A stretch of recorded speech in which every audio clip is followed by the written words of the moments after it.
It sounds like boomer trauma inflicted on young Gen X. That's what your next book should be called. Hi, everyone, and welcome to Free Thinking Through the Fourth Turning.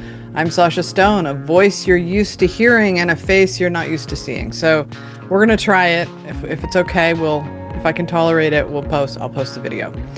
I'm here with Jenny Holland, who runs Saving Culture from Itself on both YouTube and Substack. Hello, Jenny. Hi, Sasha. I'm so happy to be here today. Yes, I'm so glad you're here. And thank you for having me on your show, which you did a while back. And I thought I would return the favor, but also to introduce you to my audience, anybody who doesn't know you, which a lot of them do, because I've been getting the same, you've got to check out Jenny Holland. And we're 10 years apart. You're 10 years younger than me. Yes. But our experiences are similar. So I thought I would introduce you to my audience and hear your story. Oh, I'm delighted. I'm very, very honored as well, because for years, I said this to you last time we spoke, for years I was told, oh, you sound just like Sasha Stone, or you remind me of Sasha Stone. And I was always like, who is the Sasha Stone? Oh, and by the way, as you probably know, there's another Sasha Stone out there who is like, I was like, I remind you of that guy? What? I know, That's so random. I don't know how. Like, I'm not like a guru. I don't know what that. Anyway, I eventually figured it out. So yeah, it's a delight, and talking to you a few times we've spoken has been a true highlight, actually, and also one of the big hits for my audience. They were delighted actually with our chat, which was, I don't know, 2 months ago, something like that. Yeah, I don't remember either, because in between was my dog died, and I think it was like the trauma erased everything that came before. But yeah, Sasha Stone is Sacha, the man. And for a long time, when I first started my Substack, I had all these people, when are you coming to my country? When are you coming to speak? And asking me all these crazy questions about 5G and sort of like things that I always have to say, I'm not that Sasha Stone. And it's weird because there's a sashastone.com that's also him. And I just got a subscription the other day. Oh, I'm so sorry. I didn't mean to subscribe to you. Yeah.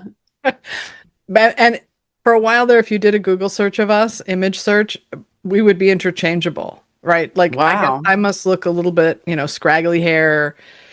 He looks similar to me. No offense out there, other side. I don't mean that. I just mean for whatever reason, our faces, something about us was similar enough that Google would mix us up. So sorry. Oh, that's so funny. Yeah. All right. Yeah. So, well, it's weird to have two influencers, for lack of a better word, with the same name. That's very weird. And in sort of in the same as where you are, which is the MAGA adjacent. So I understand that 2020 was also one of those years for you, like when things changed. So what was that like? Why don't you tell me what started it and what got you on your road, where you were before, who you were before, and how things changed? Well, I mean, originally I grew up in a very sort of lefty bohemian family. My parents were my mother was originally from just outside of New York City, and she came from a large Catholic family, but they were sort of trad Cath, but they were also like Dorothy Day, like social justice Catholics. Like, she went to the March on Washington, and so she had this sort of unusual upbringing also, because it wasn't kind of respectable Catholics. It was sort of these more renegades. They lived off in the woods. And then she became a Trotskyist once she left her faith and went off to France and lived out she was a one-woman sexual revolution. We should say, Jenny, we were talking about Ireland, right? You're not talking about here? No, my mother's from New York. Oh, she's from New York. Okay. Yeah, so in New York. So she left New York and moved to Paris. Yeah. Yes. She lived in Paris in 1970 and then met my dad in, I think, 1973.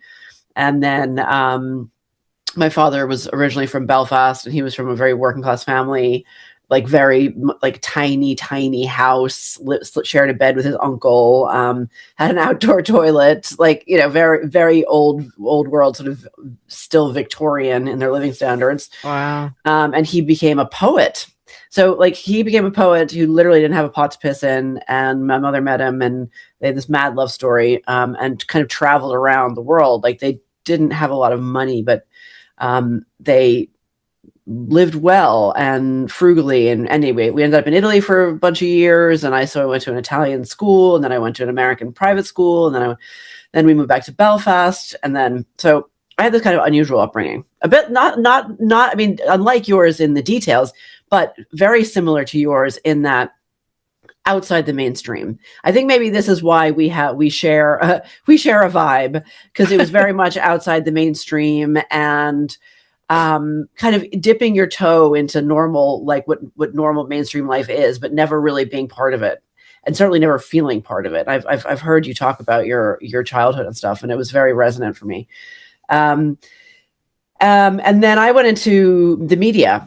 In my early 20s, I worked in the New York City media. I worked for the New York Times for 3 years. I was sort of a news assistant, but it was a very newsy job. It was on Metro. I was there for 9/11. I was there for JFK Jr.'s death. Wow. A couple of major plane crashes, but obviously 9/11 was the biggest one, and it was, just a tremendous experience. Professionally speaking, it was like nothing. Like you can't. I'll never see the likes of that again. Just a whole organization kind of coming together to put out this paper. And then I left, and I was a reporter in Middletown, Rhode Island for a few years. And then my dad died. Actually, my dad died 22 years ago today. Wow. And weirdly, like, my journalism career weirdly died with him, which I wasn't like a Nepo baby. I mean, I kind of was, because he was a journalist. He became a writer, and he wrote a lot of books about the Troubles, and he had like a very specific niche. And so he introduced me to some people, but like, I don't know, it was just this really bad confluence of events. One being the bottom is falling out of the newspaper business, Craigslist and all that. The internet was really taking a chunk out of everything.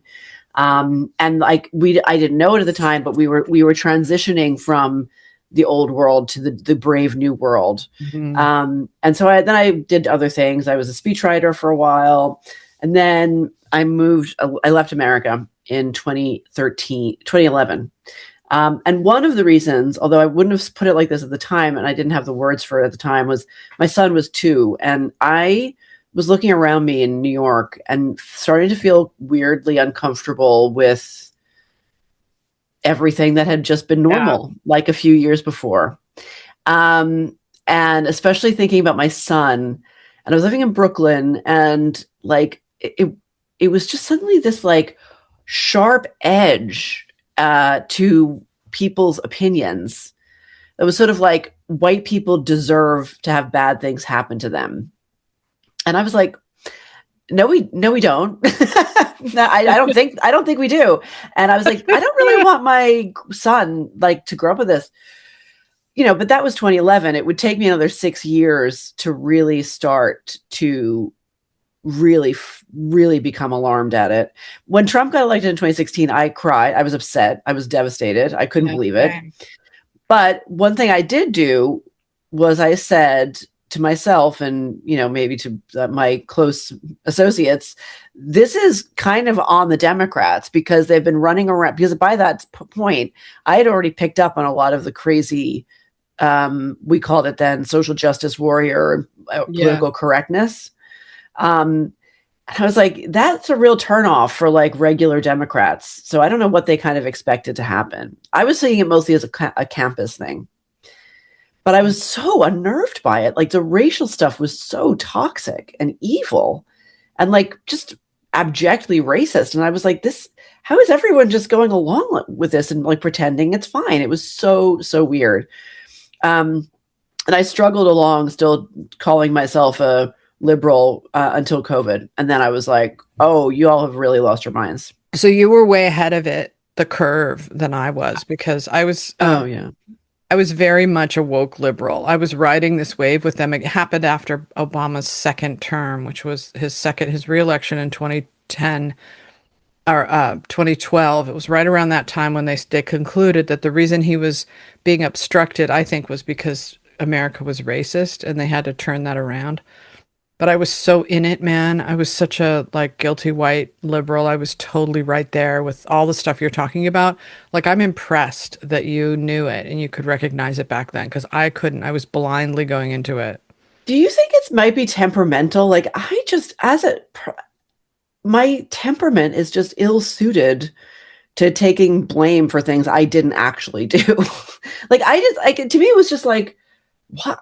I just found it like grating. And I don't know, just like, I just wanted to tell everyone to just fuck off. Like I couldn't really I just couldn't, there was no intellectualization process possible for me. I remember having a conversation with my very liberal family, in my American family. I come from this large family, and everyone was a big Obama fan. They probably would, they're probably, if they know what I'm doing, they're horrified by it. I don't know. Thankfully, they don't say anything to me about it. But conversation when Hillary and Obama were going for the nomination, and one of my cousins said, maybe, I think, the discussion was who has less of a shot, a woman or a black man? Yeah. And I remember saying, no, absolutely, the country is more sexist than it is racist.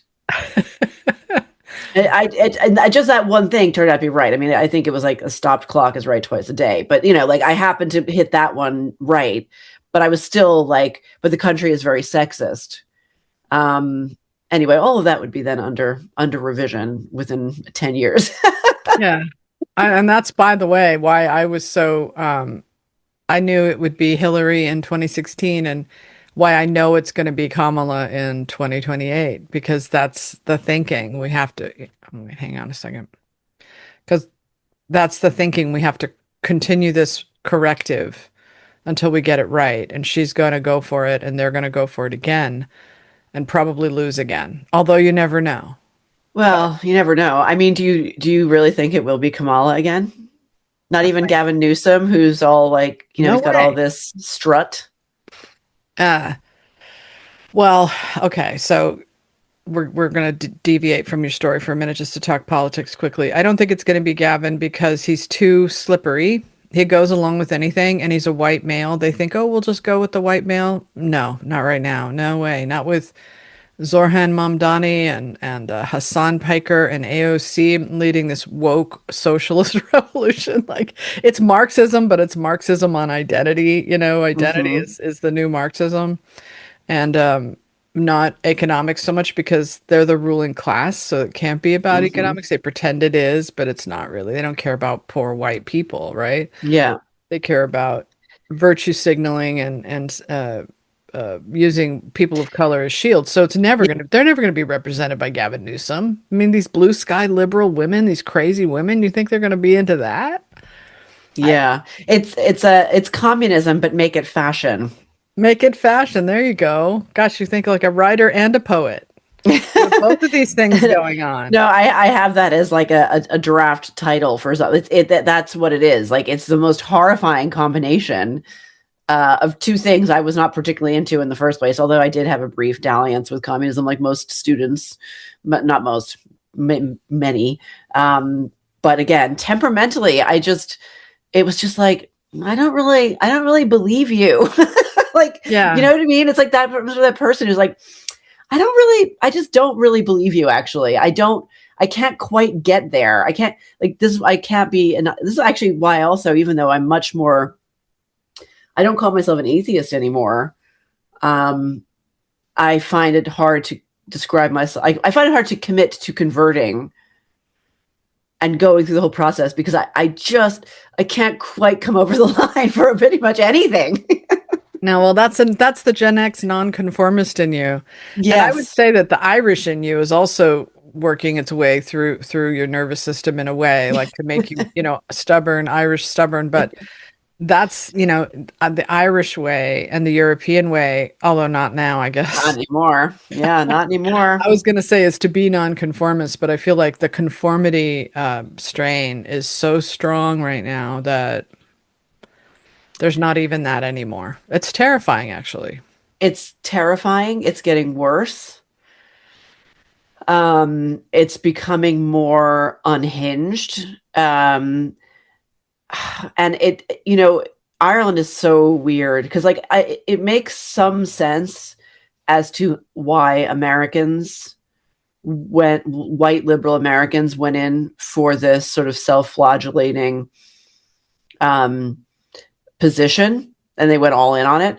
I think Americans, I'm like being very, I'm generalizing, obviously, but like when and I spent a lot of time outside of America, so I feel like I've kind of observed it from the outside. Jenny Americans are lives in Ireland, by the extreme. way. I'm just That's telling you. right. She lives in Yes, Ireland. and I We haven't lived found in in our house. America since 2011. Yeah, yeah. Okay. Um, but Americans are incredibly nice. Like they're the nicest people on the earth. They're helpful. They're nice. They really want to. They're idealistic. They want to see the best in people, um, and convincing that person that they have this kind of original sin has proved to be the most effective Oh um, boy. driver of like self to the point of self extinction, right? But I mean, this is a common human thing. Like people went to the wall for Stalin, shouting "Viva Stalin!" by Stalin, shouting "Long live Stalin!" So it's not. Mhm. I mean, you can't. It's obviously baked into our human nervous system or something.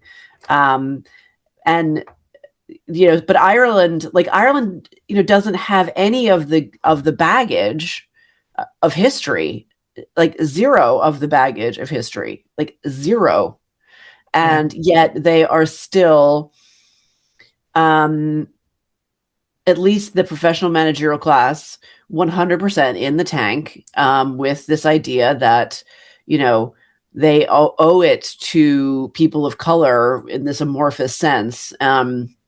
To take in infinity migrants and they just had a Rose of Tralee contest, which was I forget where her country where I was going to say her country of origin. I would be chastised. Her country of origin is Ireland. I'm like, well, I mean, she's wearing a headscarf and she's black, so like not really.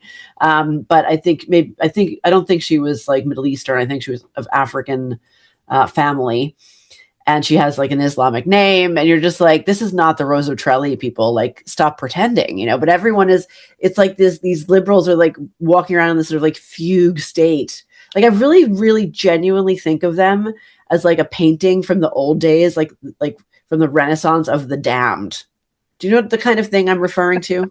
Yeah. Like where the damned are in the background, like stricken and with these hollow eyes and Yeah. like just confused but completely trapped.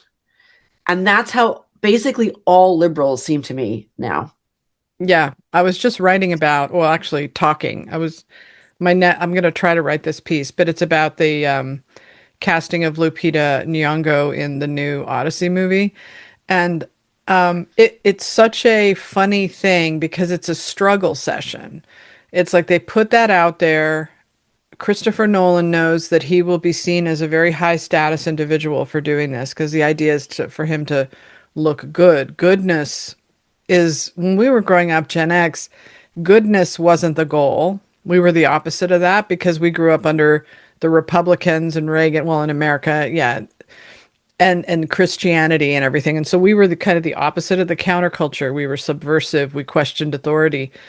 But in between the sort of Aaron Sorkinizing of politics and the good man that was Barack Obama, who became like a religious figure Yeah. around the world. Like he's got the power of Gandhi at this point, maybe more even.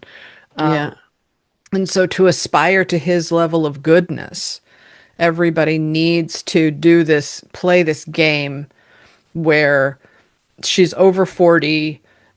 Nobody could make the argument that she is the face that would launch 1,000 ships, unless, of course, you think of it in terms of controversy. Casting her might launch 1,000 ships in terms of getting people upset. Like I don't know the story well enough to know that that's what they're doing, but just casting her or a trans person or anything is like a way to generate controversy. But what it really does is it's like the masks during 2020 is if Mm-hmm. you're wearing a mask, you're on this side. If you're not wearing a mask, you're on this side. If you dare say one word about this casting, then you're over here. And we're exposing all the racists, because we're the good people who are trying to correct the problem of Hollywood for the Exactly. last 100 years, the problem that we made a lot of money off of. But it's not our fault. It's your fault, you terrible white people, because you're the ones who wanted to come and see our movies with white people. We are casting Lupita Nyong'o because we're good people, and you're going to want this. And if you don't, you're a racist. That's a test. and they're the ruling class, right? And the ruling class, it's their version of let them eat cake, even though she probably didn't really say that, but you know what I mean? Hmm. Like it's the version of the ruling class saying, just deal with it, peasants, you know, That's exactly right. and it is a religion, it's an affliction. It's like you're saying, that painting, this mass formation of all of them, they conform, and nothing gives them more fulfillment than a situation like this where they can bloviate, on Twitter or whatever, X, write their sanctimonious essays and buy a ticket to the movie, buy 10 tickets, and then go on TikTok and say, I bought a ticket to see the Odyssey. And Lupita Nyong'o is beautiful, this sort of moral superiority thing. And what a mess. I know, I know. I mean, I actually that really I remember hearing about it originally a few months ago when it came out that it was Lupita playing Helen of Troy, and I was like, all right. I mean, the thing is, she is not particularly beautiful. She has an interesting face. She has a striking face, but Hmm. she's not like what was David Bowie's wife called? Or I mean, Iman. yeah, she's not like model beautiful, right? She's Right. like she's not. She's just not. She's not even very womanly. She's quite bony and she's got short hair and all this stuff. And it's like I don't and so the skin color part of it was like it made me roll my eyes, but it was more like, but why couldn't you, if you wanted to make her black, why couldn't you find a very beautiful black woman? Or a 20-year-old, she's Or a so 20 Helen year of old? That's Troy is right. supposed to be 20. You think that back then they would look, you're dead by 40 back then, Yes, right? And, exactly. I'm sorry to say it. Look, I'm an older woman. I wish this weren't true. I'm sorry, Demi Moore. I'm sorry, Madonna. I'm sorry that we age. I'm sorry that you become invisible, but you do. It's What you do. biological. But by 40, you're not ever going to be the face that launches 1,000 ships, even if you are black and they, the barely know any wrinkles on her beautiful face, her Hmm. pretty face, whatever. But that's not the point. The point is beauty might be in the eye of the beholder, but when beauty becomes in the eye of a Oberlin grad, Yeah. majoring in gender studies, Well, then well, you're that was the screwed. thing. I was still considering going to see it, and I saw the trailer, and I love Matt Damon. As far as I'm concerned, Matt Damon. Well, maybe he's made one movie that I found boring or something, but he really, to me, I will pay money to see Matt Damon. He's just one of those people I always enjoy. Um, and then, so I was like, okay, maybe I will. And Anne Hathaway, as annoying as she might be in her public pronouncements, she's a pro. She's an Mm. absolute pro, and she's always easy to watch. She's a great actress. And then I heard about the Ellen Page. I'm sorry, I don't recognize. You're dead naming. I don't recognize her like delusion. Poor girl. She anyway. I'm like Achilles. Then I'm not okay. You're not. Nope. I am not. And I was very annoyed about it because I love I love a historical epic. I love it, and I love a sweeping Hollywood epic. I mean, they were so much fun to go see. Remember? I know, but I don't know that he's or she is whatever what Ellen Page is in the movie. Is it for sure? Achilles. But for Well, I sure, mean, okay. I mean, I've seen it reported several times. I don't. I mean, maybe. I think so, but I haven't fact checked it. yeah, I mean, that's I'm just a not bridge sure too either. far. But I see all these funny memes that are showing it. But I don't know that that's the case. But it doesn't really matter just because the presence of Ellen Page, who was in Inception, the presence of a trans actor in a movie is a way to say you will conform to what we believe Yes. or we will ostracize you. And Yes. this is a struggle session, which is, Exactly. look, people aren't getting beaten and starved and sent to gulags like they did under Stalin, which was truly terrifying, or the Cultural Revolution in China. It's our version of it, right? It's all virtual. It is still painful, and it's still weird and wrong to run a society, especially in a capitalist system, a profitable industry.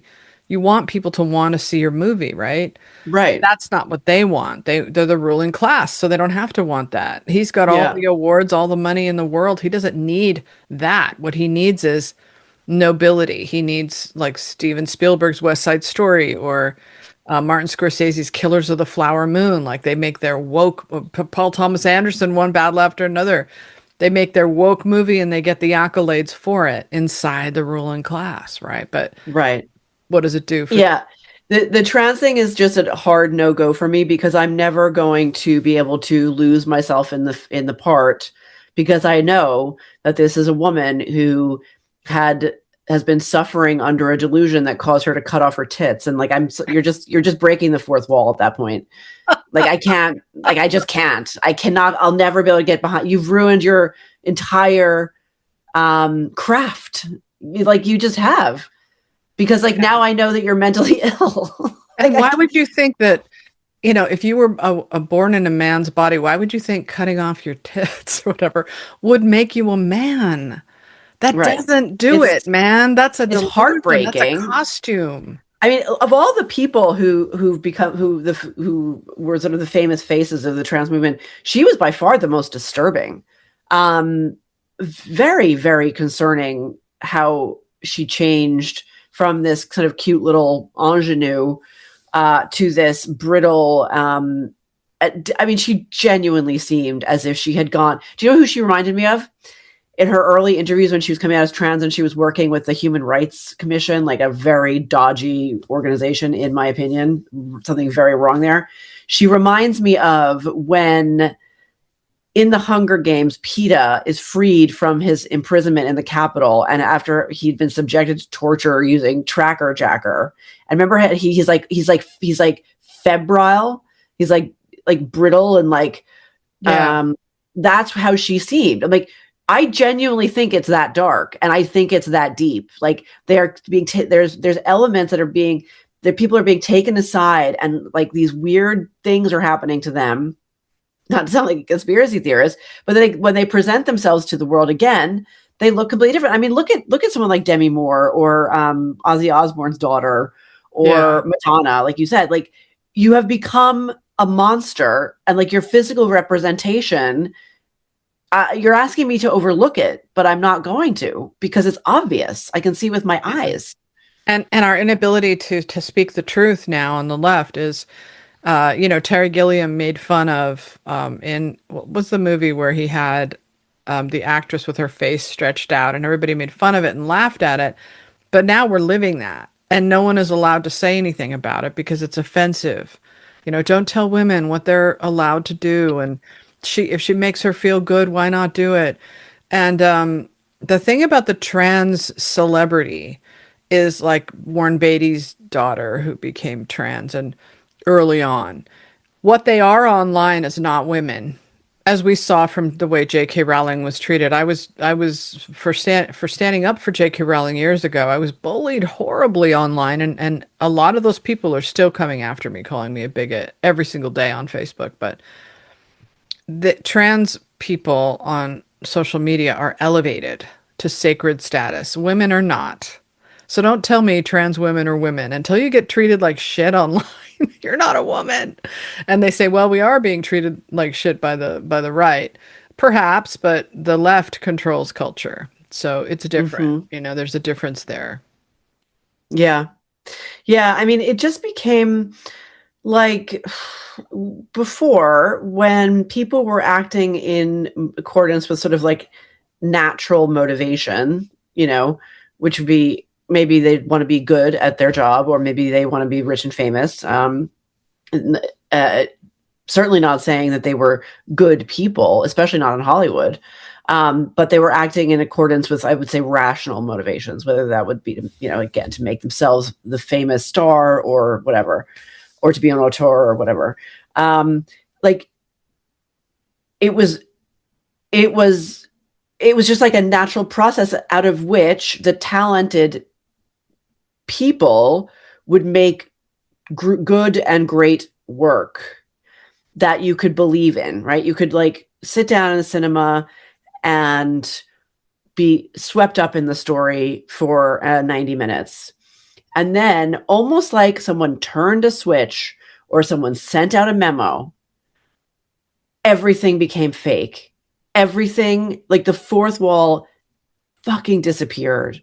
And now nobody could make anything not nobody, but most people can't make anything good anymore because the memo went out and now everyone's looking awkward and shifting around. Even talented actors suddenly are like being like looking around like, am I doing this right? It's like, it literally is like somebody sent out a memo.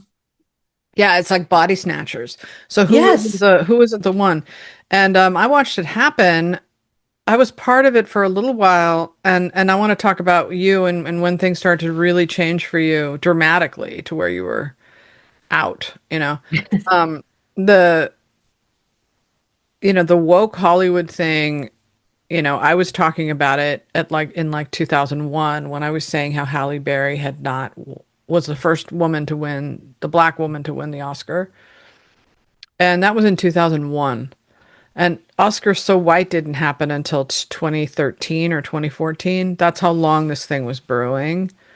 Sorry, you said she wasn't the first black woman to win an No, she Oscar. was. She And was. still is the only Best actor, best actor. actress. Yeah, Because only one. didn't a black woman win for Gone with the Wind for supporting actress? Yeah, supporting, but lead Okay, actress, right, yeah, only okay, one in 99 years, which, it's a shocking statistic. yeah, Not that they changed anything because it's not real power they're being given. It's temporary power. They're being used as shields, as symbols. It's not Lupita Nyong'o is being a sacrificial lamb right now. That's not real power. No one's ever going to look at her and think that's the face that launched 1,000 ships. They're never going to change that. Maybe they change some younger people, maybe, but young people have bullshit detectors too. My nephew, he's like laughing about the Odyssey now. Like it's a joke to him that it's so ridiculously performatively woke. But the trans thing was a way for white kids mostly to become exceptional in this new woke order, really, where if you're black or if you're a person of color, you have status among the ruling class. And the only way to become that if you're white is to be something wrong with you. You know, it was really just an extension of the mental health thing that started in the 1990s that yes, got everybody on drugs and made everybody think that there was something wrong with their brains. yeah. And so it got all the way to first it went through the whole child molester, then it went through rape, and it went through abuse, and it went through domestic violence, and then eventually it got to transgender ideology as a way to sell drugs and treatments and completely immoral and disgusting. And I'm happy that I sacrificed everything to fight for that and to vote for Trump. But so what was the thing that I love that. and I'm not ashamed of that. I never will be. So they can keep coming at me if they want, but I know I'm on the right side. So with you, what happened? Like, let's hear the part where 2020, when that really Okay, started to break, and what price, if any, have you paid for this? oh yeah, well, I mean, not really a price at all, I have to say, especially compared to people like you. But so 2020 came along. I, at that point, had a healthy, like, I want to say hatred, but like a healthy disdain for woke hipsters. I had a food business with my husband, so, I was very much aware of them because they were, they were relevant to what we did for a living. And I was like, oh, but, wasn't doing any writing. I wasn't doing takes. I wasn't in the attention economy. I ran my husband's restaurant, social media, and worked there. I worked in the restaurant. I was front of house. Whatever. And when COVID shut us down Oh, wow. for lockdown, I was like, at first I was like, okay, right. And then again, that instinct in me, that contrarian, was like, I don't really know. Wait a minute. This kind of seems weird. Like this is like what was really unsettling. It was almost on par with the moment when I turned on the television on 9/11 on my TV, and because of the antenna being out in the World Trade Center, my TV was just snow. It was very similar. It was like a Wow. scary movie moment. It was similar in that one day I just noticed that every hour, because I always had the radio on all the time. I was in New York. I was always listening. In America, I was always listening to NPR. I had it on all the time. And I had BBC Radio 4 on, and then I had BBC Radio 6 on here, which music I couldn't take the Radio 4 nonsense anymore. But every hour was like, there was no news. It was clearly like somebody reading propaganda. And so I would turn that off, and then I would go online, and it would be the same phrases in all of the news outlets. And I was like, it was like body snatchers. It was like, oh wait, this you're suddenly looking at something and then it was gone, and it was something was operating in its skin, in its place, and I was genuinely like just so unsettled by that. And then you know what happened? You know what happened, Sasha? You're gonna love this. I came upon Steve Bannon being interviewed on Red Scare. Oh, wow. And I listened to that, and it was like somebody gave me a glass of water in the desert. It was genuinely it was a life-changing hour and a half, or however long it was, because the Red Scare girls were very familiar to me. Obviously, I'm quite a bit older than them, but I'd have, when I was a younger woman, and I wasn't very into the cultural part, I wasn't like an art hoe. I was not interested in art or fashion, but I was, I hung out in bars with men and smoked cigarettes and gave, funny takes on politics and culture. So I had that sort of social capital, I guess, and that they're kind of familiar in that way, and they're funny, and I like them. But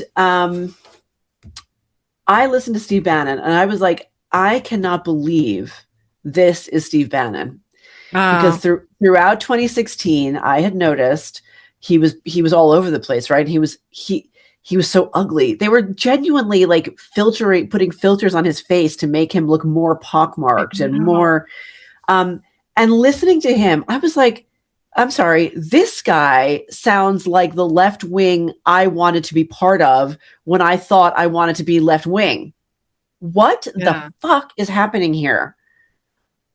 And that was it. I just went to the Bannon's War Room podcast, which at the time was still, I forget the name of it. It wasn't something about COVID. What was it? It was pandemic. No, but it was even before that, because this was in April. This is like right at lockdown. The lockdown had just started. Before that? Was it a China thing before that? No, it was a War Room impeachment. Oh, okay. War Room impeachment. Oh, I wish I'd been around then.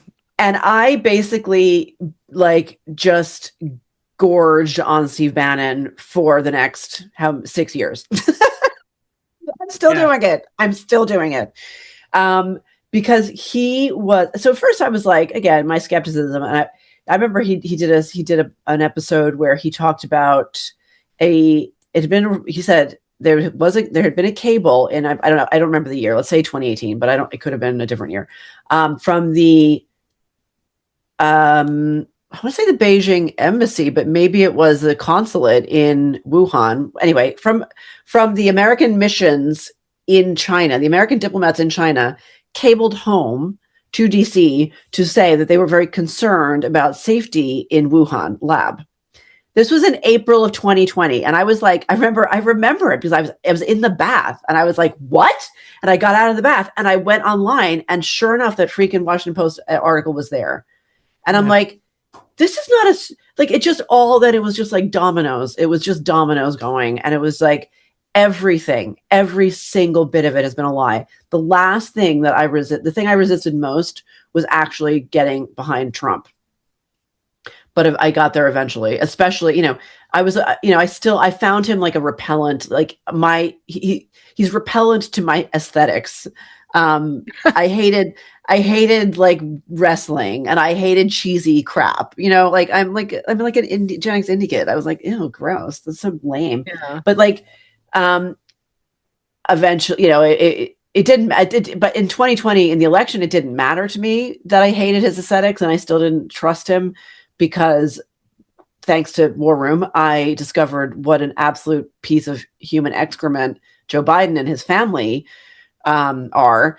And so I was like, I will literally vote for Satan over Joe Biden. Yeah. So I voted for Trump without any problem. In 2020? in 2020. Oh But then in wow. 2024, I voted for him, as the kids say, with my whole chest. Yeah, there you go. Same. I voted for, I really wanted to vote for Trump in 2020, but I was still on the cusp. I was still clinging on to this identity I had before, and I had been Joe Biden's number one girl. I'd been the most out, like how I am about Trump now was how I was about Joe Biden.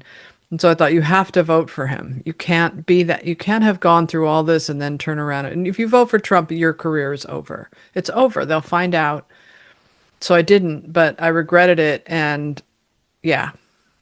But I'm amazed that you got there way before me. I don't think I got there on Steve. Steve Bannon was also my, ground zero.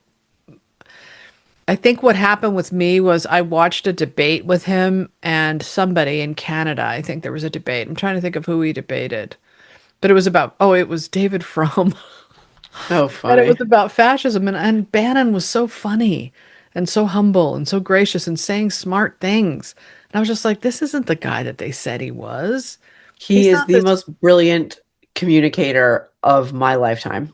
Yeah, he's incredibly smart. I don't listen to his show as much now because, I'm such a Trump loyalist at this point that I can't hear the other stuff at the moment. I just have to wait it out till we get to the midterms and then, ride out this thing. And I don't want them to destroy Trump and devour him, that I've turned off the anti-war, all that. Yeah. I've kind of Well, turned and I don't know what Bannon's talking about now. So Bannon is, I don't know, because I haven't been listening every day and not be, I mean, mostly because I'm trying to work on these other projects and I'm right. trying to be very disciplined. Um, with like, I just don't have time to listen to 3 hours of podcasts a day. Yeah, yeah. Um, But he's a good but one to have on in the background because it's he's a very good one to have on the background. And he is the person I go to because, again, this is not a comprehensive and up to date. But I remember early in the war when I was seeing the same thing that you were seeing, and I agree with you about the anti-war stuff, and I know what you've been saying on X about it and stuff. Um, he was still he was the only one walking the line. He right. was walking the line between I am anti-war. This president said no wars, but he's still our president, and we have to just make sure that it doesn't get out of control and we don't get dragged into something. He was clearly uncomfortable and he wasn't full-throated endorsement of the war, but I think that's a good thing. I mean, I think that's in general to have, like that. It made perfect sense to me to have him there as sort Yeah. of like a wall, a buttress against getting too rah-rah in, on the other side. Yeah. And I've never heard him, so I've certainly never heard him be anti-Semitic. I have not heard him even criticize Israel too much. Yeah. I know he has to walk I that haven't line. heard him. I haven't heard him do that. I could have missed something, but I Well, genuinely that's good to haven't. know. Maybe I'll listen to War Room again. I I mean, mean, the guests he has on are a different story. yeah, Marjorie Taylor Greene, people like that. I know I've been listening to him, I know I've always loved what he's done because I know he's a really intelligent, brilliant person, educated, sophisticated in his own way. Not that he's portrayed that way, but I've always loved and respected him for giving a voice to the people, all Exactly. people, even if he Yes. didn't agree with them, even if he didn't like them, even if they sound dumb, even if some of their things are, not exactly what you'd want. But he's so broad in his design. Yeah. Look, man, this guy won me over because he predicted that the Democrats would take the House and impeach Trump. He said it like right away. That's what's going to happen. And it did. And they didn't even need, they were looking for a reason to impeach him. I was a Democrat then going along with it, but I recognized that he had predicted it.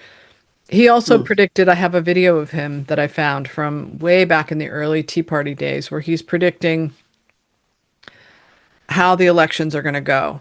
And he says exactly on this, which I'll insert here. He says the election's going to come down to a couple of 100,000 votes in several swing states. I tell you, a lot of people are saying they're frustrated with the election, with our candidates, and they're saying they're not going to vote and that their vote doesn't count. What do you say to people like that? It's absolutely critical. This whole thing came out. I gave my shortened speech because of the rain was about this. All is going to come down to a ground game. This is all going to come down to voter turnout. This is going to come out in places like Florida, North Carolina, Virginia, Ohio, Pennsylvania, Wisconsin, Michigan, Colorado. A handful of states and about 5 million people will determine the direction of the country. It is absolutely incumbent upon all of us that we have just as much hard work and just as much determination as we had in 2010. Remember, with no money and no support in 2010, the Tea Party won a huge victory, and that was all because people got off the sofa, went to a rally, found their neighbors, went to Facebook, got on Twitter, went to these sites, used social media with no money at all. We totally disintermediated, which is a fancy term for saying we moved the political parties out of the way, and people took control of their own destinies. That has to happen. If you're frustrated, this is not going to happen in one election. We're in literally a 10 or 20 year struggle for the future of the country, and that's where you're just going to have to man up, toughen up, just like our forefathers, right? We're going to have to do exactly the kind of effort they had, and we can win. And he was so right. So I will always respect him because I know that he knows what he's talking about. The only reason I don't listen to him is because I'm so sensitive. Not just to the Jew hatred stuff that's coming out now on the right, which has totally burned my relationship with Megyn Kelly, by the way. But like the anti-Trump stuff, I got so much of it as a Democrat that I'm allergic to hearing it now. I didn't know that he wasn't doing anti-Trump. I assumed that he was, but knowing that I haven't heard it. I've been waiting for. I often thought, like, is this moment ever going to come? Is the breakup ever going to happen? Yeah. And you see like a happy couple, like for years, you're like, wow, they're really making it work. And then they have a horrible, brutal divorce. I was like, is this going to be what this is? And it, to my knowledge, it hasn't happened yet. But I try, like, of all the figures in this, of this time, he is the one who I was most sort of emotionally invested in terms of like, okay, he became like a father figure. Like he's like my sounding. No, he should have you on his show. He would absolutely love you. And it's the Irish thing. But one of the reasons why, like, the way he has been for Trump, I am for him. I don't care what I'll defend him no matter what. And honestly, the main reason for that is it's definitely not his love of Trump, because this took me years to really get that. It is how he talks to his audience, and no one else. And I worked in media, and I've been an avid news consumer since I was a child, not just as an adult, since I was a child. And he has, I want to say bestowed, but he has returned to the audience their active role and the kind of honor that is their due. And no other journalist or a writer or a politician or content creator has ever done that I've seen in any kind of way. And he is consistent. Like, how he has all these little catchphrases, and that whole thing, agent or action, use your agency, all of that stuff. Like, that to me is a total game changer in the media landscape. Like, it fills me with hope. It gives me it makes me feel better about the world to know that happened. I know. Just like, to me, it's such a key. And one of the main things that, like, really, it was like in 2022 or 21, I forget who, I listened to some lefty podcast. It might've been Pod Save America or something like that. And I don't do that often. But I listened to this thing, and I wanted to, like, throw my computer at the wall. It was these two guys were so cynical and disdainful and just pathetic. Like, everyone was stupid and everything was, like, wrong. And, like, they sounded like bitchy, whiny girls. And I'm like, you're grown ass men. Like, go get bent. Like, seriously. You have this huge platform. Have some dignity. Have some, like, spunk. Have some, I don't know, have some verb, some vim and vigor. Sorry. And I just was like, again, it's a temperamental thing. It just was like, I despise you in my head, is what I was thinking. And I was like, look at, this is the difference. This is what this is what MAGA, not the right, this is what MAGA is presenting. And this is what progressive left is presenting. And I will go to the wall for MAGA as a result. Same. That explains it all. And I always thought, there's going to be a time where they're going to catch on and they're going to realize that they're assholes. And why would anyone want to support or be around them? Why would anyone want to go to a party with them, let alone have them running the country? And they still haven't snapped out of it all these years later. Can I ask you a question? Because I don't know these people. So I was in the media before Facebook. Like, I don't, like, everyone I work with was a boomer. Like, I don't know I don't know what these people are like. Are they really assholes in person? Because they sure seem that way. Well, they come off that way because they want this war to be, this is a war, a civil war. Yes. We've been fighting for 10 years and because of Trump. And Steve Bannon knows where we are in history. He knows the fourth turning. He made a movie about it. He knows Trump is the great champion. That's why he won't give up on him. Steve Bannon was the person I was listening to the most as well. And when I heard Mark Halperin say that the most important people to Trump were Charlie Kirk, Tucker Carlson, and I think Don Jr., and leave out Steve Bannon, I thought, I don't think he has it quite right. And Charlie Kirk was getting all the credit for MAGA, for mobilizing. And he did a lot, obviously. I love the man, and I'm no disrespect to him, but I think people discount, and I'm so glad you brought it up, I think they discount. Bannon was ground zero for Trump and MAGA. Ground zero. He was the war room. And I always, and when they put him in jail, man, that was such an obvious thing to, like, destroy MAGA. They've been trying for 10 years to destroy it. He's still out there. I have never been more impressed with someone. Same. I'm getting a little emotional, but with Steve Bannon, how he just came out fighting. I know. He went in there, he taught the prisoner. I know. And then he comes out days later and he's like a lion. I know. Still. Remember the remarks he gave before, right upon turning himself in? Absolutely.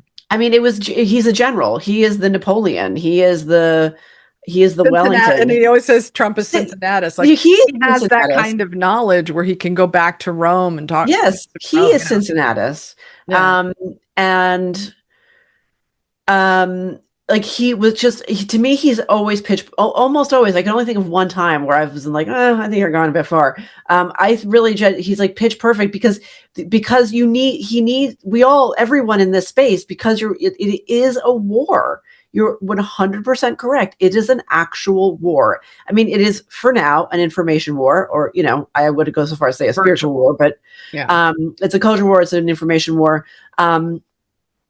But we are taking, the right has taken actual casualties with the assassination of Charlie Kirk and the near assassination of Trump. But the left has taken casualties in terms of it's destroyed the minds of a lot of people.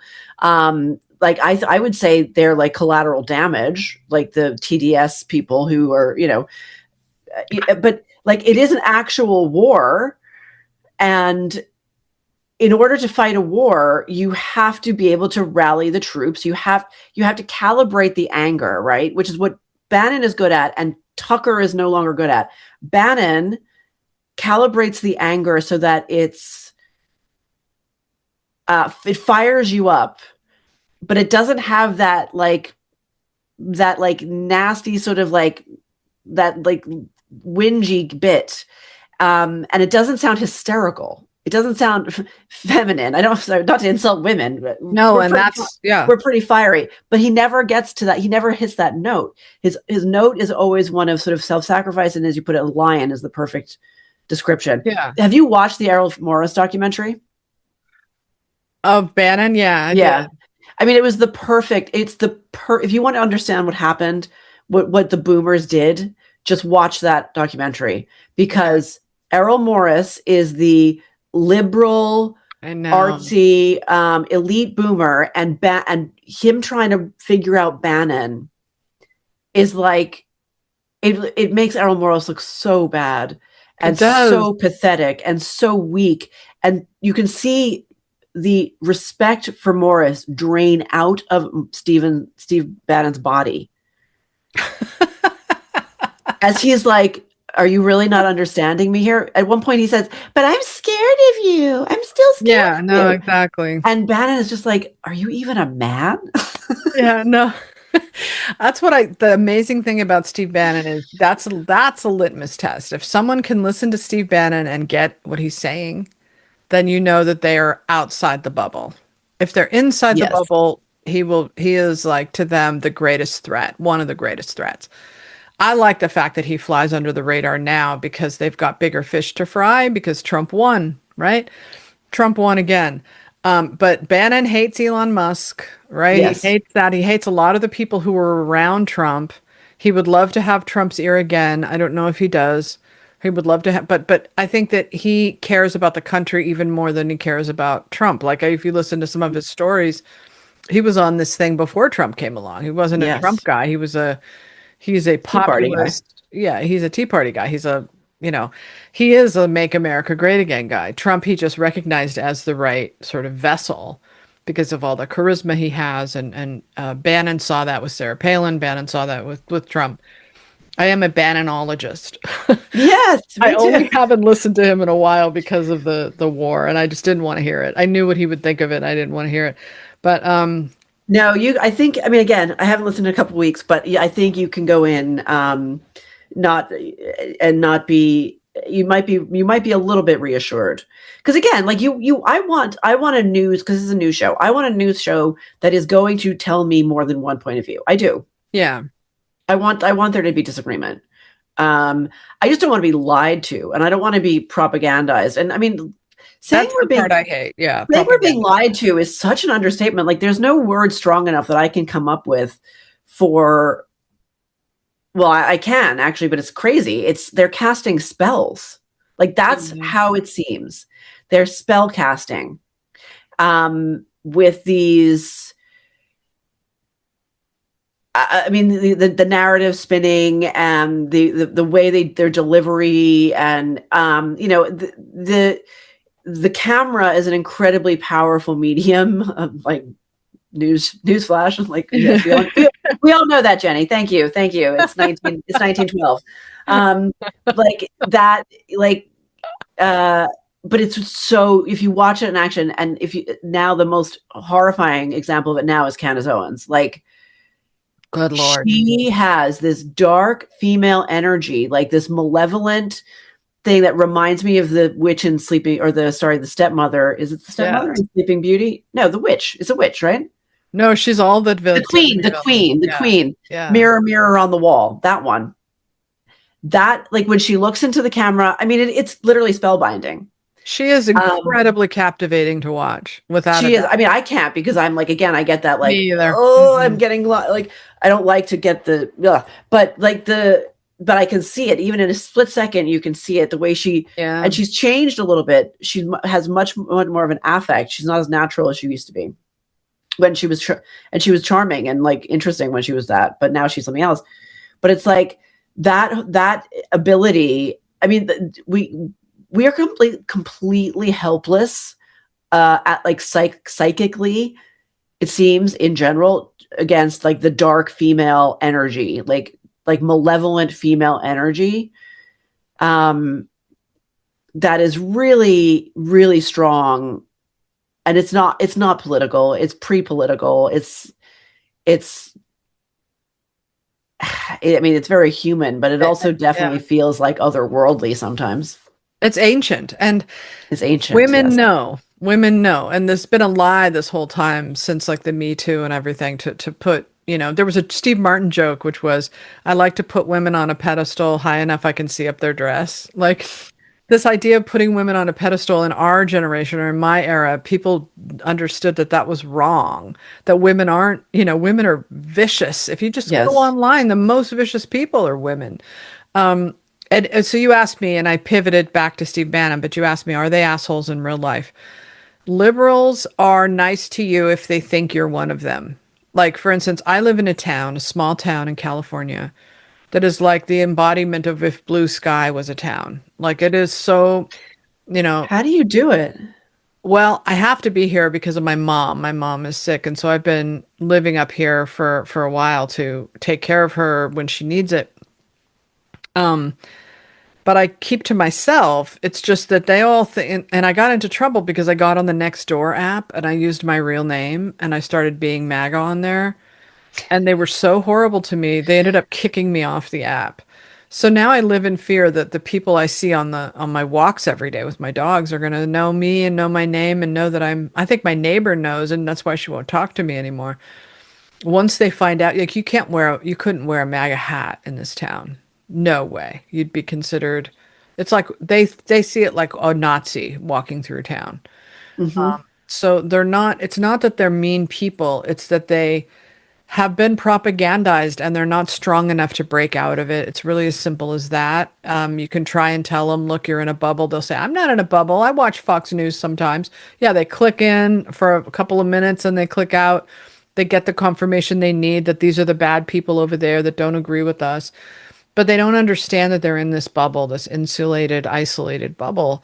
And unfortunately, it's all of American society in the bubble with them. That's the hard part. So, this war we're fighting is a war for the future. Is this what America is going to be? The Obama, faction of the Democrats would be perfectly happy to have all of us exiled to gulags, virtual gulags. It doesn't even have to be real gulags because they've already sequestered us out of culture. If you listen to advertising on like a popular, it's so surreal.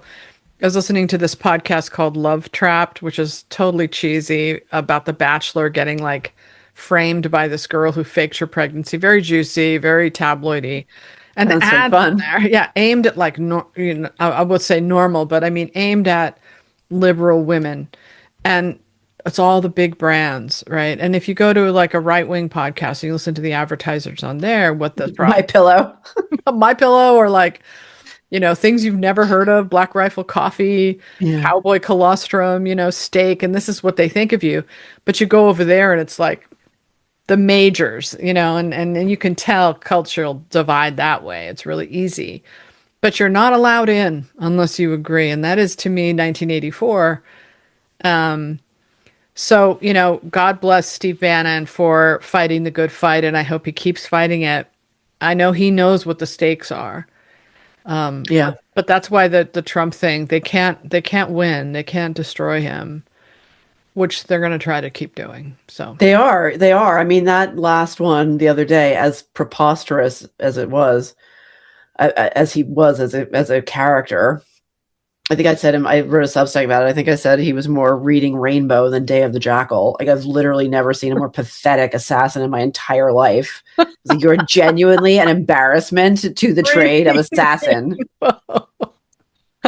Like, Jesus Christ, you're an embarrassment. But at the same time, as I was, I genuinely do. Like, this is another thing that I think helped me, is that I'm very quick to laugh. Like, I have a very heightened sense of the absurd, like, very much so. And I was laughing. I was genuinely, truly, hilariously entertained by this guy's manifesto.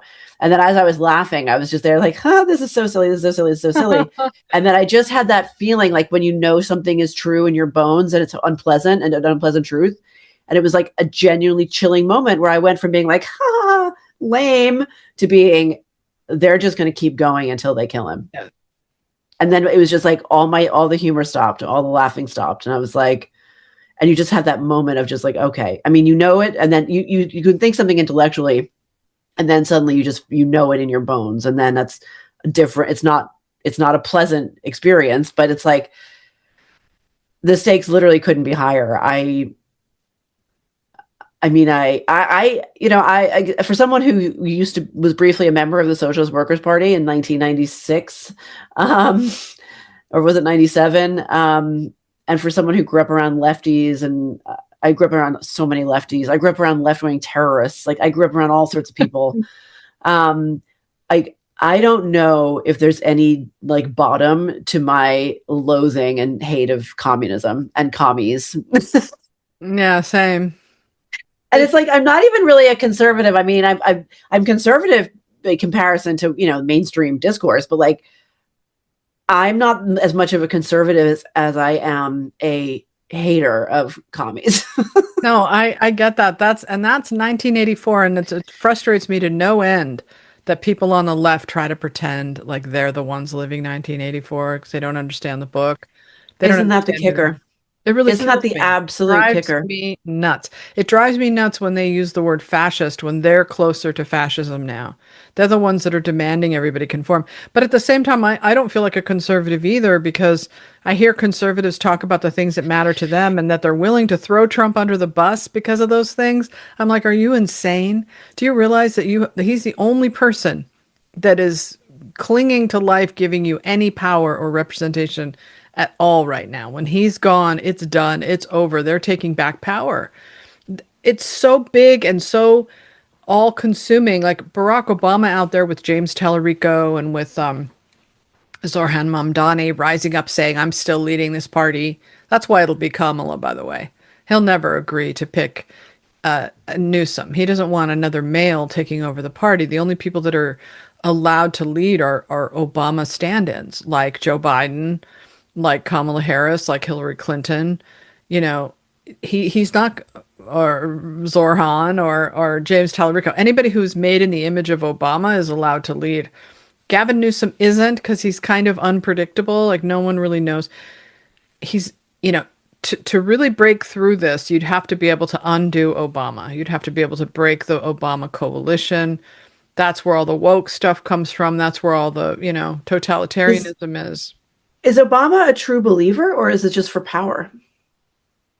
Both. But I think for him, my own opinion, and you can tell me what you think, is that he's treated like a god. And once you're treated like a god, it's really hard to give that up. And that he resents it that it was Trump, of all people, Trump who insulted him and offended him. He, I think, in an embarrassing, sad way, really just wants the love of the people, Obama. And he's very territorial. He wants America to be what he said it was. And they all want that, right? They don't want America to be free, right? But the pendulum's moving anyway. Everything's changing. For instance, we were just talking about Christopher Nolan and the Odyssey. Well, look, AI is coming, chasing right behind them, and AI is not held to politically correct standards. They don't care. They'll just make the movie and people will watch it. And the more freedom AI has, the weaker Hollywood will start to look. Because AI, they just sort of, you can see by those Spencer Pratt ads, they give the people the message they want to deliver, regardless of whether it's politically correct. That's evolution. So I have no doubt that things are changing. I am probably too old to see that change. You're not. But bookmark this, because in 20, 30 years, I don't know who's going to win this war right now. It's going to take a lot to deprogram the mindset of the left. They think the same of the right. Yeah. You hear them say, what are we going to do with all these Trump voters when we take back power? And their plans could not be more terrifying. They want to pack the Supreme Court. They'll definitely open the border, no question about it. That's what they want. Now they feel like because Trump's done these things that they're justified to do whatever they want. So if MAGA loses their grip, if they are so insane with their Jew hate that they decide to divide the party, I'm sorry for the future. I'm sorry for the people who have to grow up in such a country. However, the good thing is that the pendulum is swinging away from them. It might not be political, it might be cultural, but it is swinging, and it's going to take time. I agree, actually. I wouldn't, my optimism is based on nothing. I'm saying I've been in like these situations where I'm like, I think it's really nice here. And then like a bomb will go off, like literally an actual bomb. So like, don't trust me on this one. Like, this is not something you want to bet the farm on. But, I mean, I know young people, and I don't know that many because I have one kid. So I know a handful of young people, and honestly, they are solid. They're solid. They're not like millennials. I mean, like they are more solid, and that's why I haven't read The Fourth Turning, but I've listened to your podcast about The Fourth Turning. We shouldn't get into it, but like I'm very interested in these generational paradigms, and I can see that there are probably going to be enough young men. I mean, it's going to be very hard, and I think they're going to suffer. Who can like take the franchise back essentially. Yeah. I mean, I think one of the things, if anytime especially on my YouTube, which is much bigger, but it's funny because I started my YouTube only a few months ago, and it's like much bigger than my Substack, which I started 6 years ago. Jenny Holland, saving culture from itself. Go find it. But like I get millennials writing in and young people writing in, which thrills me, of course. It thrills me because I'm just over here in Substack with all the boomers. But they're out there. They are out there. Mm-hmm. Just like Gen X was like there's way more Gen X people than I realized who were anti-woke. I didn't realize that until Trump won the election in 2024. There's a lot of young people who are either overtly anti-woke or just want to live a normal life and are just like turned off like by the creepy gross cultural messaging, and they're just ignoring it. They just ignore it. And if you're lucky enough to be able to go through life without butting up against it in the form of bureaucracy, like at a school or at a job, then you're gonna be fine. I mean, you're gonna be okay. I don't know about fine. Economics is another issue, but like, and I think that there's a lot of people. I do think there is a silent majority, a sizable silent group anyway. Yeah, I don't know if it's a majority. I would say so. I know that just from talking to my daughter's friends who are, in their mid-20s and stuff, that quietly and secretly they all do hate the woke stuff. And they are just too afraid to say so out loud. That's really the truth. The people that are perpetuating it are the older millennials on the left, most of them women. After the great feminization, it really did, because it's sort of like they're being perpetually mothered by society, mothered. And the liberalism, it all stems from the mental health revolution of the 1990s. Yeah. And that's the thing I get from being in my town, is that these are people who are who worked so hard to become sort of serene and emotionally okay and healed from trauma. And just when they thought they had it all worked out, Trump comes along and disrupts it with real human stuff, offensive stuff. He's very male. He's unapologetic about it. And it really wreaked havoc on the mental health of all of these women, because they don't. That's such a good way of putting it. It's all been, they thought they were okay, and so you see them still trying to manage their trauma and trying to be emotionally okay and all the different ways that this town is all about like sound baths and yoga and Pilates, but also, how to get serene, how to be relaxed, how to take your adaptogens to be smart and to have your memory work, and everything is healing and fixing. God, isn't this just perfect for a good satire? Yes, and then they won't. Perfect. They won't satirize it, and they're just ripe for it. Like Saturday Night Live won't touch it. Oh my God. It's such a waste of good content. It really is. I mean, it really is. Like, right. I mean, it's so extreme. It's so caricature-ish.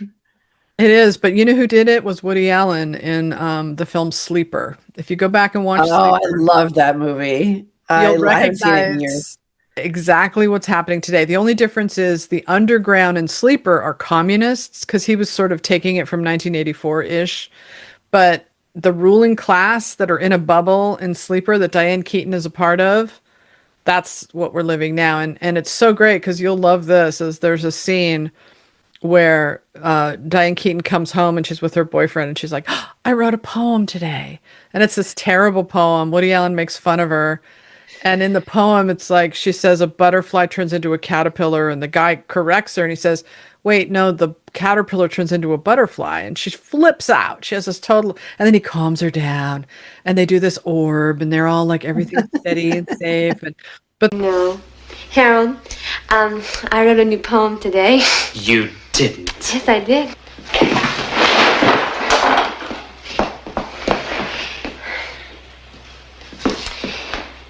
A little boy caught a butterfly and said to himself, "I must try to understand my life and help others.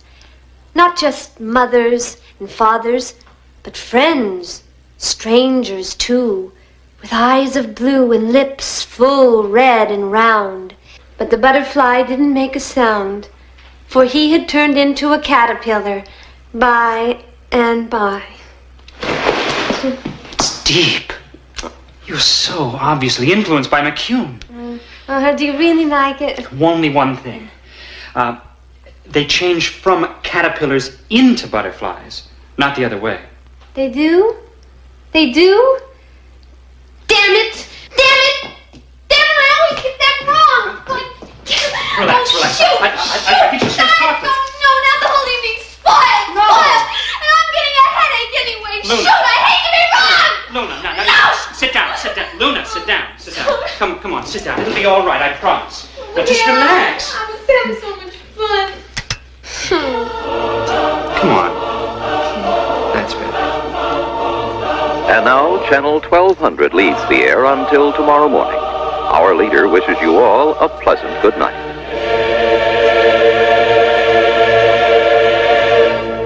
there's this whole other world outside of it. You know, he had it totally nailed in that movie. So, sure. Oh, I'll go back and watch it again. Yeah, you'll see. You'll see. They even have a funny scene where they show up at this party and one guy's wearing like a swastika. That'd be cool. He didn't know how much he could read the future. Wow.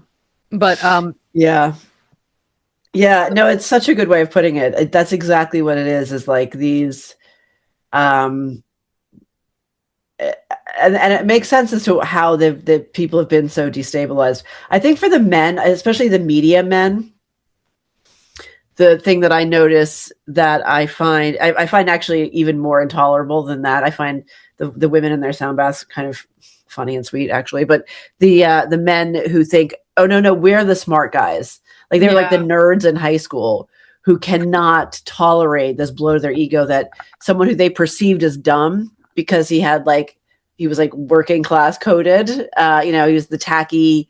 What was that great? I think it was meant as an insult, but Trump is what a poor man thinks a rich man is like, or something. Yes, exactly. Because his gaudiness and his boorishness are intolerable to the liberal men because they were bullied by those guys in high school and got away and went to an Ivy League school and now are like think they're all fancy.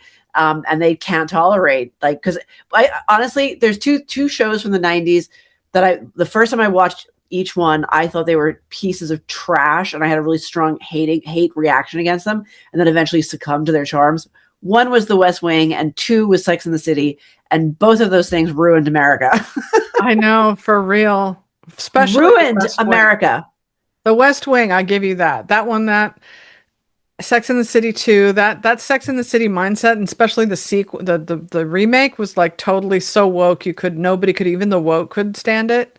But I try to think as you're talking, like think of our country as high school and try to think of any man on the left that is higher than Obama. Is there? So if that's the alpha male, right? This kind of soft, intellectual, cool guy, but soft, let's face it, the mom genes and, no scandals and he's a good, husband or whatever. Cultural, puts out his film lists every year and try to think of any guy on the left, any major celebrity or politician or anything that is above that.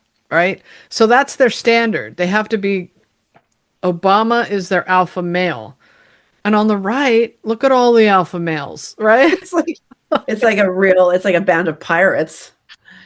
I once wrote this or tried to write this sci-fi novel back in like before 2019. Like that's how long ago it was. I wrote 400 pages of it because I could see that the left was in this mode of trying to perfect themselves. And I was thinking, where does this going to end up? Like, is it ever going to be fine? Like, are we ever going to be perfect? Have we ever got enough of the right supplements and enough of the right exercising and enough of the de-aging? And so I wrote this book, and it's supposed to take place 100 years in the future. This is actually how I got red pilled a little bit.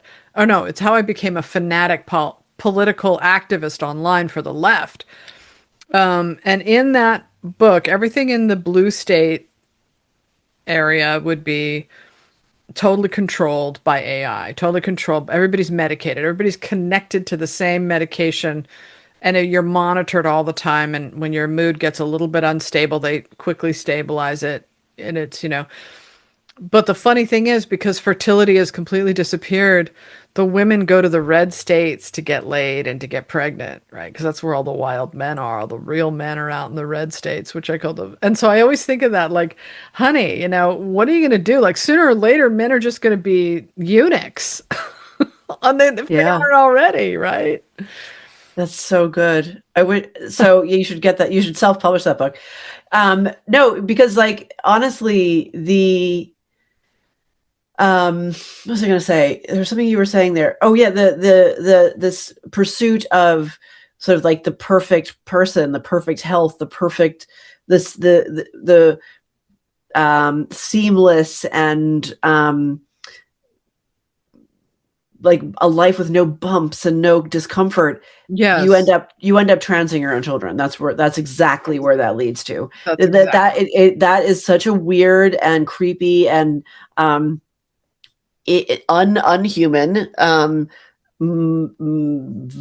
worldview, that what you end up thinking, you can be then kind of soothed into thinking, oh yes, maybe my son should have his cock and balls cut off, that maybe that is the right course of action, because he's having these feelings.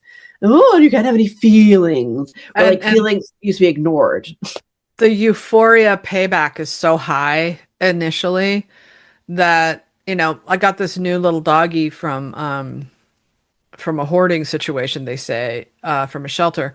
And his whole personality is, am I doing it? Am I doing okay? Am I doing the right thing? And I praise him all. That's what the trans kids are like. They're like, am I okay now, mommy? Am I okay? And they don't dare say, I regret what I've done to myself. They don't dare disrupt this, euphoria circle of like, yes, you've finally been elevated. You've been, transitioned, but you've been elevated. You are now a special elevated person, and by extension, so am I. I'm the good mommy who's standing by you. This is my trans kid. I'm out here fighting for and that gives me status. That gives me importance. And it's so wrong, and it's so sad that it got physical. I mean, it's like lobotomies. It's like eugenics. It's worse. Huge mistake. And they're not, obviously, if Ellen Page is in the Odyssey, they're not turning this thing around. We're all to accept it. And if we don't, we're bigots, and there's something wrong with us. They're not. Gavin Newsom's. None of these politicians on the left have even started the conversation of this is morally wrong. You need conservatives for that, right? Yeah, that's right. Believe in it. They only believe in morally wrong is like, what we call racism, or what we call, that's what the left thinks of as morals. The morality drawn from identity, as opposed to a higher power, for instance, which is what the right believes. Yeah. Right. Exactly. Yeah. No, just when you were saying something like that, I was like, something like that. I forget exactly what it was, but that was my thought. Like, actually, Christian faith fixes this. I mean, although it doesn't actually, because we know lots of Christian denominations have gotten on board with, especially the transing thing. There is literally there is no worldview, there is no culture, there is no there is no firewall against it. I really just think it's like a person to person, like it's hand to hand combat, that to like make sure you can not be zombified by woke. But you were saying something about that, like like the thing that I appreciate so much about Christianity, my like limited, very shallow, reading of it.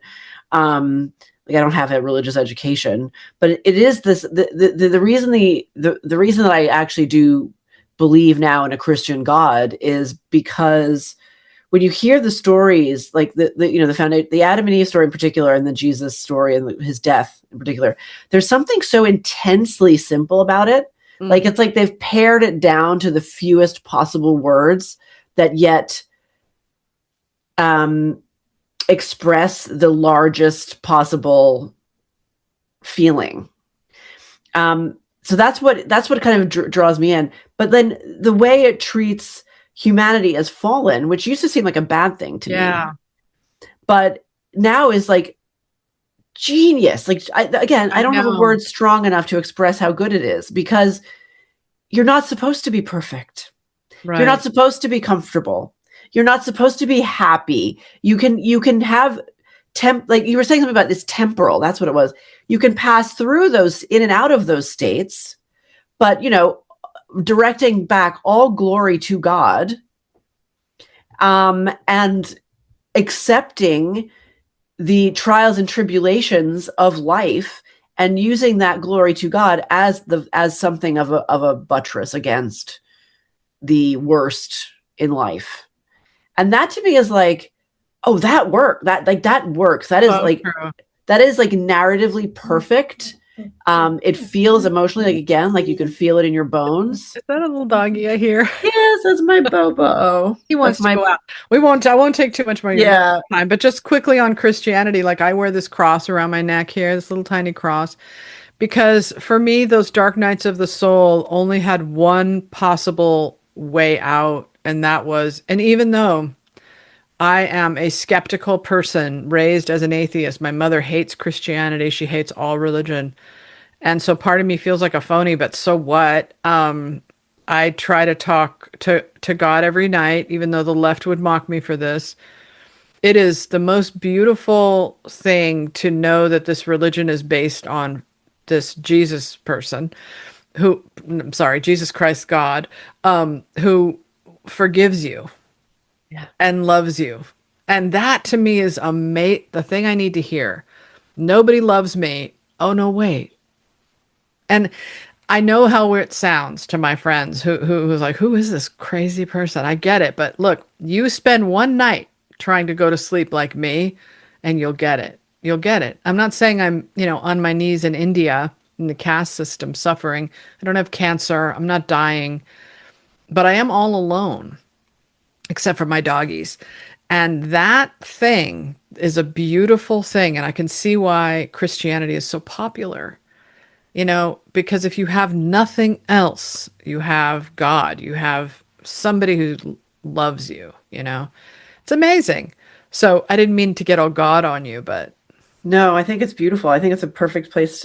To end it. Sorry, not to direct your show, but no, it's okay. I get it. I can't top that. I can't top that. Actually, I don't want to. I want to leave it there. All right, now listen, you guys, go to Jenny's Substack. What's the URL?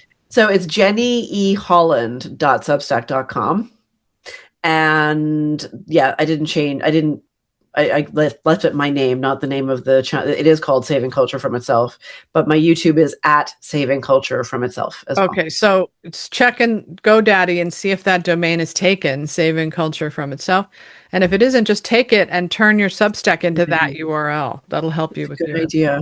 And you're the internet OG guru. I definitely need to listen to your advice. Check it out. Your Substack with an easy name is easier for people to find. Yes.